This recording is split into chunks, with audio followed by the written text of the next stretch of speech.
চোখের সামনে দাঁড়িয়ে কে যাবে ওই মৃত্যুর মুখে? আমার তো খুব ভয় করে।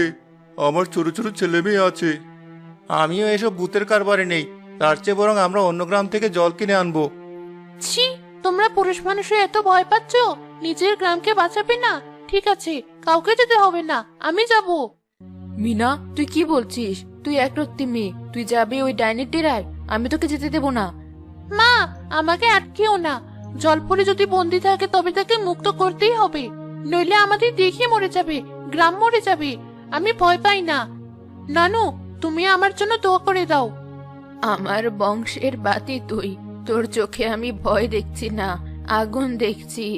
যা দাদু ভাই, সৃষ্টিকর্তা তোর সহায় হন, তুই পারবি।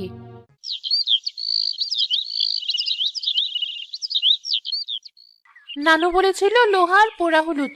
ঠিক আছে, গুছিয়ে নিই সব।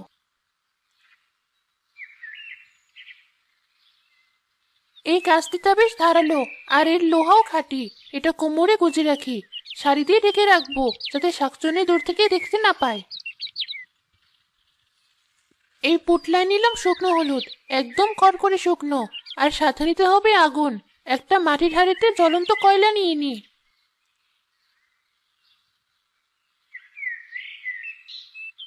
মিনা, তুই রূপনগরের মেয়ে, তুই হারবি না।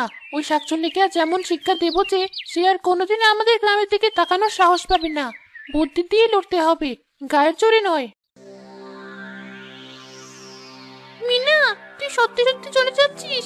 আমার কিন্তু খুব কান্না পাচ্ছে। যদি তোর কিছু হয়ে যায়? কাঁদিস না শিউলি, তুই বরং বাড়ি যা, আর সবাইকে বলিস দোয়া করতে। আমি ফিরে আসবই। ওই জঙ্গলটা কি অন্ধকার দেখ, আর কেমন ঝিঝি পোকার ডাক। আমি আর তাকাতে পারছি না।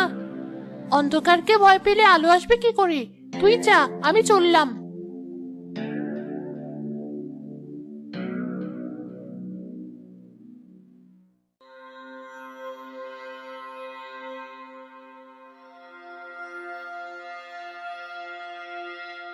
তাজা রক্তের গন্ধ, কচি মাংসের গন্ধ।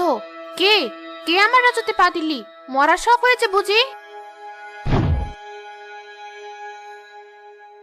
মাসি, আমি মিনা, রূপনগর থেকে এসেছি। মাসি? তুই আমাকে মাসি বলছিস? তুই আমাকে দেখে ভয় পাচ্ছিস না? আমি শাকচুন্নি, আমি তোর ঘাড় মুটকে খাবো।